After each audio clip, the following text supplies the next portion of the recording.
네, 여러분 안녕하세요. 같이 말씀 함께 큐티 나눔 시간입니다. 네, 오늘 말씀은 누가복음 10장 1절에서 24절까지 말씀이고요. 오늘 말씀에서도 이제 예수님께서 70인 또는 뭐 72인의 이 제자들을 고을마다 마을마다 파송해서 이제 복음을 전하게 하신 내용이 기록되어 있습니다. 그리고 제자들이 이 예수님의 파송을 받고 곳곳을 돌아다니면서 복음을 전한 뒤에 돌아와서 얼마나 대단한 일들이 있었는지 기쁨 가운데 그 일들을 보고하고 예수님께서 이 이야기를 다 들으신 뒤에 하나님께 감사기도 하시는 내용이 오늘 말씀의 부분입니다. 예수님께서는 제자들을 이렇게 두 명씩 짝지어 보내시면서 이절에 이렇게 말씀하셨어요. 추수할 것은 많으나 일꾼이 적다. 그러므로 추수하는 주인에게 추수할 일꾼을 보내달라고 청하여라. 예수님께서는 이렇게 긴박한 마음을 가지고 이 사람들을 이제 복음 전하는 자리로 보내십니다. 3절에 가거라 내가 너희를 보내는 것이 양을 이리 가운데로 보내는 것과 같다. 이 일이 그렇게 막 편안하고 그런 건 아니라는 거예요. 양을 이리 가운데 보내는 그만큼 위험에 노출된 것과 같은 그런 상황들, 위험이 많이 도사리고 있는 그런 상황들이다라고 이야기를 하죠. 그러나 평화, 그리스도가 주시는 평화를 가지고 어느 집에 가든지 먼저 평화를 빌어주고 그 집에 머물러 있어라. 이제 이러한 이야기를 쭉 해주셨어요. 그리고 담대하게 하시고 또 앞서 예수님은 항상 그냥 보내지 않으시고 귀신을 제어하고 병을 고치는 권능을 제자들에게 주셨죠. 그러면서 이제 사람들이 돌아온 뒤에 이제 어떤 일이 있었는지를 이야기하는 거예요. 17절에 보니까 사람이 기쁨에 차서 돌아와 보고하였다. 주님의 이름을 대면 귀신들까지도 우리에게 복종합니다. 18절, 예수께서 그들에게 말씀하셨다. 사탄이 하늘에서 번갯불처럼 떨어지는 것을 내가 보았다. 보아라, 내가 너희에게 뱀과 전갈을 밟고 원수의 모든 세력을 누를 권세를 주었으니 아무것도 너희를 해하지 못할 것이다. 그래, 너희에게 진짜 그런 권세가, 내가 너희에게 준 권세가 나타났다. 이 어둠의 일함이 어둠의 세력들이 무너지는 것을 분명히 보았다. 시작됐다. 자, 20절. 그러나 귀신들이 너희에게 굴복한다고 해서 기뻐하지 말고 너희의 이름이 하늘에 기록된 것을 기뻐하여라.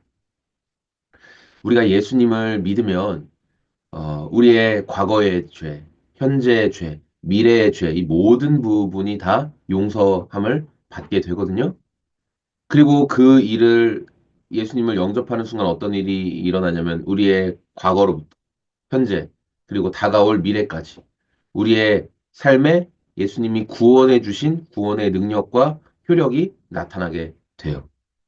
그래서 우리 과거, 이 우리를 묻게 만들었던 과거의 실수와 어려움들로부터 자유함을 주셨고, 현재 우리가 살아가면서 뭐 어리석은 선택을 하거나 넘어질 때가 있고, 하나님 앞에 또 죄를 범할 때가 있죠. 그럼에도 불구하고 그것들 용서하시고, 그리고 다가올 장래, 그 일까지도 주님께서 다 용서하시고. 그래서 우리가 이 과정들을, 칭의, 그리고 성화 되어지는 과정, 그리고 마지막 우리가 아버지의 나라에 들어가는 그날 우리가 영화롭게 더 이상 뭐 거룩을 힘쓰거나 뭐 내가 거룩하게 살아야지 내가 예수님 닮아가야지 그럴 필요가 없게 되는 왜냐하면 내가 들어가는 그곳이 완전한 하나님의 거룩과 사랑으로 충만한 곳이기 때문에 더 이상 막 내 힘을 쥐어 짜낼 필요도 없고 뭐 의지적으로 결단할 필요도 없고 그냥 그런 사람들만 있는 곳이기 때문에 저는 그렇게 이해했거든요. 어제 저희가 생명의 삶을 하면서 이 복음을 이야기를 했어요. 이 복음. 생명의 삶에서 이제 우리의 구원에 대한 과거, 현재, 미래, 이 시제를 살펴보면서 구원을 이야기하는데, 그런데 이 구원을 어떻게 얻게 되냐? 뭐 노력하고, 또 이제 예수님을 믿고 거기에 플러스 알파 해서 좀 뭐 봉사도 하고, 전도도 하고, 선교헌금도 많이 하고, 음, 뭐 그러면은 우리가 구원의 확신을 누리게 되느냐? 그런 부분을 나눴는데, 여러분 유일한 것은 예수님을 나의 구원자와 주님으로 영접했느냐. 그냥 이걸로 끝나는 거지. 거기에 항상 뭘 더해서 무슨 노력을 했냐, 봉사를 했냐. 또 심지어 내가 예수님을 영접할 때 마음을 뭐 30% 열었냐, 90% 열었냐, 100% 열었냐. 진심으로 고백했냐. 그런 건 아니라는 거예요. 성경이 말하는 거. 예. 예수님을 그냥 영접했다. 예수님을 내가 영접했다.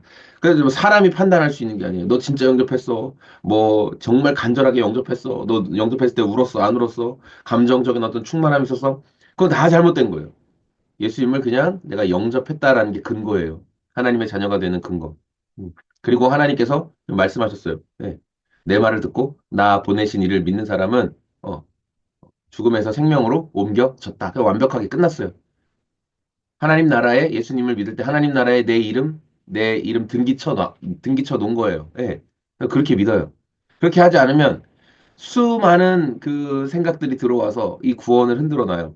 아니야, 너 요새 삶을 보니까 좀 뭐, 이런 게 뭐가 부족한 것 같아. 여러분도 생각해 보세요. 여러분 지금 이 말씀 들으면 스스로에게 나는 구원의 확신이 있나? 질문해 보세요. 나는 구원의 확신, 지금 죽어도 천국 가나? 라고 생각했을 때, 요새는 좀 아닌 것 같은데? 예, 여러분 벌써 그게 흔들리는 거예요. 뭐가 흔들려요? 예수님 말고 뭔가 내가 더 해야 돼. 예수님의 십자가 구원 사건만으로 완벽한 게 아니라 거기에 나의 어떤 노력이나 나의 어떤 수고가 더 들어가야 돼. 이미 그 잘못된 생각이라는 거예요. 그래서 저는 이 복음을 어제 생명의 삶을 하면서 전했는데 이 복음이 얼마나 능력이 있고 힘이 있는지 이 복음을 들은 사람들은 그 마음에 한편으로는 이해가 안 돼요. 아니, 정말 예수님만 믿으면 된다고? 특히 바르고 정직하고 올바른 삶을 살기 위해 노력했던 분들은 이게 더 어려운 것 같아요. 왜냐면 내가 뭔가 더 노력해야 될 것 같은데, 내가 더 뭔가 선하게 살아야지 하나님이 날 바라주실 것 같은데, 이런 심정적으로는 이해가 안 되는 부분도 있어요. 그런데 아닙니다. 왜냐하면 나의 어떤 노력과 수고로는 아무리 한다고 해도 하나님의 성에 찰 수가 없습니다.